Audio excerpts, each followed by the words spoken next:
Hi guys, welcome back to my channel. ಹೇಗಿದ್ರೆ ಎಲ್ಲರೂ ಚೆನ್ನಾಗಿದ್ದೀರಾ?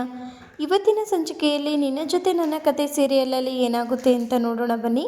ಹಾಗೆ ಯಾರೆಲ್ಲ ನನ್ನ ಚಾನಲ್ಗೆ ಸಬ್ಸ್ಕ್ರೈಬ್ ಮಾಡ್ದಲೇ ನೋಡ್ತಾ ಇದ್ದೀರಾ, ಗೀತಾ ಕನ್ನಡ ಬ್ಲಾಗ್ ಚಾನಲ್ಗೆ ಸಬ್ಸ್ಕ್ರೈಬ್ ಮಾಡಿಕೊಂಡು ಸಪೋರ್ಟ್ ಮಾಡಿ. ಹಾಗೆ ವಿಡಿಯೋನ ಫುಲ್ ಎಂಡ್ವರೆಗೂ ನೋಡಿ, ಇಷ್ಟ ಆದರೆ ಲೈಕ್ ಕೊಡೋದನ್ನು ಮರಿಬೇಡಿ. ಸಂಚಿಕೆ ಶುರುವಿನಲ್ಲಿ ಈ ಕಡೆ ಅಜಿತ್ ಹಾಗೆ ಭೂಮಿ ಮತ್ತು ಇಬ್ಬರು ಕೂಡ ಮಾತಾಡ್ತಾ ಇರ್ತಾರೆ. ಸಾಹೇಬ್ರೆ, ನಾವು ಬೇರೆ ಡಾಕ್ಟ್ರ್ ಹತ್ರ ಹೋಗಿ ತೋರಿಸ್ಲೇಬೇಕು. ಈ ವಿಷಯನ ಹೀಗೆ ಬಿಡೋದಕ್ಕೆ ಆಗಲ್ಲ. ಆ ರಿಪೋರ್ಟಲ್ಲಿ ಹೇಗೆ ಈ ಥರ ಚೇಂಜಾಗಿ ಬಂದಿದೆ ಅಂತ ನನಗೆ ತುಂಬಾ ತಲೆ ಕೆಟ್ಟೋಗ್ತಿದೆ. ಇದನ್ನು ಆದಷ್ಟು ಬೇಗ ನಾವು ಕಂಡುಹಿಡಿಯಲೇಬೇಕು ಅಂತ ಹೇಳಿ ಈ ಕಡೆ ಭೂಮಿ ಹಾಗೆ ಅಜಿತ್ ಇಬ್ಬರು ಕೂಡ ಮಾತಾಡ್ತಾ ಇರ್ತಾರೆ.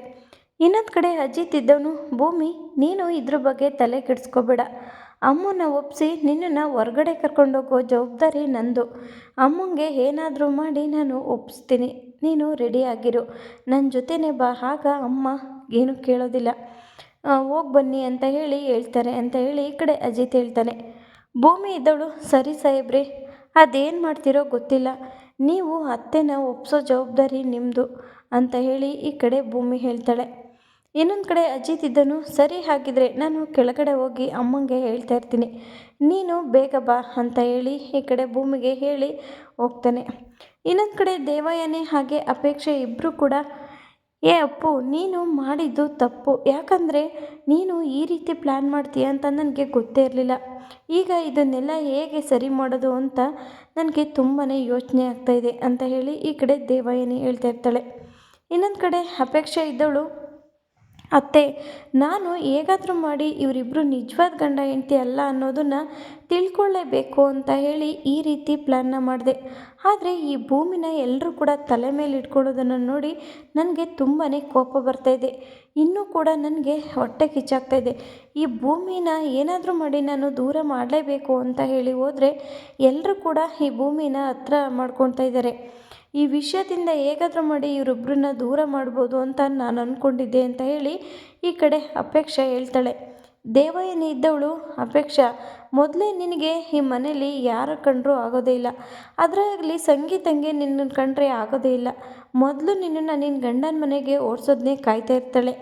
ನೀನು ಈ ರೀತಿ ಕೆಲಸ ಮಾಡಿದ್ಯಾ ಅಂತಂದರೆ ಅವಳು ಸುಮ್ಮನೆ ಇರೋದಿಲ್ಲ ಅಂತ ಹೇಳಿ ಈ ಕಡೆ ದೇವಯಾನಿ ಹೇಳ್ತಾಳೆ. ಹಾಗೆ ಇನ್ನೊಂದು ಕಡೆ ನಚಿಕೇತಿದ್ದವನು ಒಂದು ತೊಟ್ಲು ತಂದು ಮನೇಲಿ ಅದಕ್ಕೆ ಅಲಂಕಾರ ಎಲ್ಲ ಮಾಡಿ ಅದಕ್ಕೆಗೆ ಸರ್ಪ್ರೈಸ್ ಕೊಡಬೇಕು ಅಂತ ಹೇಳಿ ಎಲ್ಲರೂ ಕೂಡ ಕರೀತಾನೆ. ಎಲ್ಲರೂ ಬೇಗ ಬನ್ನಿ ಅಂತ ಹೇಳಿದ ತಕ್ಷಣವೇ ಎಲ್ಲರೂ ಕೂಡ ಹಾಲಲ್ಲಿ ಬಂದುಬಿಟ್ಟು, ಏನೋ ನಚ್ಚಿ ಆ ರೀತಿ ಕೂಗ್ತಾ ಇದೆಯಾ ಅಂತ ಹೇಳಿ ಸಂಗೀತ ಕೇಳ್ತಾಳೆ. ಅಯ್ಯೋ ಅಮ್ಮ, ನಾನು ಏನೋ ಸರ್ಪ್ರೈಸಾಗಿ ಅತ್ತಿಗೆಗೆ ತಂದಿದ್ದೀನಿ, ಅದಕ್ಕೆ ಇದನ್ನು ಎಲ್ಲರನ್ನೂ ಕೂಡ ಕರೆದಿದ್ದು ಅಂತ ಹೇಳಿ ಈ ಕಡೆ ನಚಿಕೆ ಹೇಳ್ತಾನೆ. ಇನ್ನೊಂದು ಕಡೆ ತೊಟ್ಲನ್ನ ನೋಡಿ ಎಲ್ಲರಿಗೂ ಕೂಡ ತುಂಬಾ ಖುಷಿಯಾಗುತ್ತೆ. ನಚ್ಚಿ, ಏನೋ ಇದು ಹೊಸ ತೊಟ್ಲು ತಂದಿದೀಯಾ ಅಂತಂದಾಗ, ಹೌದು ಅಮ್ಮ, ನಮ್ಮನೆಗೆ ಪುಟ್ಟು ಕಂದಮ್ಮ ಬರ್ತಾಯಿದೆ, ಹಾಗಾಗಿ ನಾನು ಇದನ್ನು ಅಣ್ಣಂಗೆ ಹಾಗೆ ಅದಕ್ಕೆ ಇಬ್ಬರಿಗೂ ಕೂಡ ಇದನ್ನು ಸರ್ಪ್ರೈಸಾಗಿ ತಂದಿರೋದು ಅಂತ ಹೇಳಿ ಈ ಕಡೆ ನಚ್ಚಿ ಹೇಳ್ತಾನೆ. ಇನ್ನೊಂದು ಕಡೆ ಸಂಗೀತ ಇದ್ದವಳು, ಭೂಮಿ, ಇದನ್ನು ಈ ಕೃಷ್ಣನ ವಿಗ್ರಹನ ಆ ತೊಟ್ಲಲ್ಲಿ ಹಾಕಿ ನೀನು ಜೋಗುಳ ಆಡಮ್ಮ ಅಂತ ಹೇಳಿ ಸಂಗೀತ ಕೊಡ್ತಾಳೆ.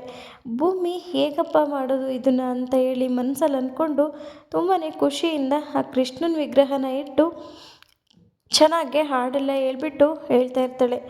ಹಾಗೆ ಎಲ್ಲ ಮುಗ್ದಿದ್ದಾದ್ಮೇಲೆ ಅಜಿತ್ ಇದ್ದನು, ಅಮ್ಮ, ಭೂಮಿನ ಇವತ್ತೊಂದಿನ ನಾನು ಹೊರಗಡೆ ಕರ್ಕೊಂಡು ಹೋಗ್ತೀನಿ. ಯಾಕಂದರೆ ಅವಳು ಟೀ ಅಂಗಡಿ ಮುಂದೆ ತುಂಬ ಜನ ಬಂದು ಕಾಯ್ತಾ ಇದ್ದಾರೆ. ಅವಳು ಟೀ ಕುಡಿಯೋದಕ್ಕೆ ಎಷ್ಟೋ ಜನ ಕಾಯ್ತಾ ಇದ್ದಾರಮ್ಮ. ಇವತ್ತೊಂದಿನ ಕರ್ಕೊಂಡೋಗ್ತೀನಿ. ಇವತ್ತೊಂದಿನ ಕರ್ಕೊಂಡೋಗ್ಬಿಟ್ಟು ಟೀ ಹೇಗೆ ಮಾಡೋದು ಅಂತ ಹೇಳಿ ಭೂಮಿ ಹತ್ರ ತೋರಿಸ್ಬಿಟ್ಟು ಬರ್ತೀನಮ್ಮ ಅಂದಾಗ ಈ ಕಡೆ ಭೂಮಿ ಹಾಗೆ ಅಜಿತ್ ಇಬ್ಬರು ಕೂಡ ಕೇಳ್ತಾ ಇರ್ತಾರೆ. ಇನ್ನೊಂದು ಕಡೆ ಸಂಗೀತ ಇದ್ದಳು, ಅಜಿತ, ನೀನು ಈ ಥರ ಎಲ್ಲ ಪೂಜೆ ಮಾಡಿದ್ರೆ ನಾನು ಒಪ್ಕೊಳ್ಳೋದಿಲ್ಲ ಕಣ. ನನ್ನ ಸೊಸೆನ ನಾನು ಮಗು ಆರೋಗ್ಯವಾಗಿ ಹುಟ್ಟೋವರೆಗೂ ಈ ಮನೆ ಹೊಸ್ಲು ದಾಟ್ಸಲ್ಲ. ಏನೇ ಆಗಲಿ ಭೂಮಿ, ಈ ಮನೆಯಿಂದ ಹೊರಗೋಗೋಕ್ಕೆ ನಾನು ಬಿಡೋದೇ ಇಲ್ಲ ಅಂತ ಹೇಳಿದಾಗ ಅಜಿತ್ ಇದ್ದವನು, ಅಮ್ಮ, ನೀನು ನನ್ನ ಬೆಸ್ಟ್ ಫ್ರೆಂಡ್ ಅಲ್ವಾ, ನೀನು ಈ ರೀತಿ ಮಾಡೋದು ಸರಿಯಲ್ಲಮ್ಮ ಅಂತ ಹೇಳಿದಾಗ ಈ ಕಡೆ ಸಂಗೀತ ಇದ್ದಳು, ಅಯ್ಯೋ, ನಿನಗೆಲ್ಲ ನಾನು ಹೇಳಿದೆ ನನ್ನ ಸೊಸೆನ ಕಳಿಸಲ್ಲ ಅಂತ ಹೇಳಿದೆ, ನೀನು ಹೋಗೋ ಆರಾಮಾಗೆ, ನಾನು ಇಟ್ಕೊಂಡಿದ್ದೀನ ಅಂತ ಹೇಳಿ ಸಂಗೀತ ಹೇಳ್ತಾಳೆ. ಅಮ್ಮ, ನೀನು ಪೊಲೀಸ್ ಆಫೀಸರ್ ಅನ್ನೋದನ್ನೇ ಮರಿತಾ ಇದೀಯಾ? ಪೊಲೀಸ್ ಆಫೀಸರ್ಗೆ ಈ ರೀತಿ ಮಾತಾಡೋದು ತಪ್ಪಲ್ವೇನಮ್ಮ ಅಂದಾಗ, ಅಯ್ಯೋ ಅಜ್ಜಿ, ನೀನು ಪೊಲೀಸ್ ಆಗಿರ್ಬೋದು, ನಾನು ನನ್ನ ಸೊಸೆಗೆ ಅತ್ತೆ. ನಾನು ಹೇಳ್ದಾಗೆ ಕೇಳಬೇಕು. ನಾನು ಇಷ್ಟು ದಿನ ಭೂಮಿ ಹೊರಗಡೆ ಹೋಗಿದ್ರು ಕೂಡ ಯಾಕೆ ಹೋಗ್ತಾ ಇದೀಯಾ ಅಂತ ನಾನು ಒಂದಿನನೂ ಕೂಡ ಕೇಳಿಲ್ಲ. ಯಾಕಂದರೆ ಈಗ ನಮ್ಮ ವಂಶದ ಕುಡಿ ಭೂಮಿ ಹೊಟ್ಟೆಲಿ ಬೆಳೀತಾ ಇದೆ. ಹಾಗಾಗಿ ನಾನು ನನ್ನ ಸೊಸೆನ ತುಂಬಾ ಚೆನ್ನಾಗಿ ಕೇರ್ ಮಾಡಿ ನೋಡ್ಕೋಬೇಕು. ಹೋಗೋ, ನಾನು ಕಳಿಸಲ್ಲ ಅಂತ ಹೇಳ್ತಾಳೆ. ಈ ಕಡೆ ಅಜಿತ್ ಇದನು, ಅಮ್ಮ ಪ್ಲೀಸ್ ಅಮ್ಮ, ಇವತ್ತೊಂದಿನ ಕಳಿಸಿ, ಇನ್ಯಾವತ್ತೂ ಕೂಡ ನಾನು ಕೇಳೋದೇ ಇಲ್ಲ. 1 ಗಂಟೆಲಿ ಭೂಮಿನ ಕರ್ಕೊಂಡೋಗಿ ಕರ್ಕೊಂಡು ಬರ್ತೀನಮ್ಮ ಅಂತ ಹೇಳಿದಾಗ, ಎಲ್ಲರೂ ಕೂಡ ಅಲ್ಲಿ ತುಂಬಾ ಜನ ಕಾಯ್ತಾ ಇದ್ದಾರೆ ಅಂತ ಹೇಳಿದ್ರು ಕೂಡ ಈ ಕಡೆ ಒಪ್ಪೋದೇ ಇಲ್ಲ ಸಂಗೀತ. ಇನ್ನೊಂದು ಕಡೆ ಭೂಮಿನ ಕಳಿಸೋದೇ ಇಲ್ಲ, ಅಜಿತ್ ಒಬ್ಬನೇ ಹೋಗ್ತಾನೆ.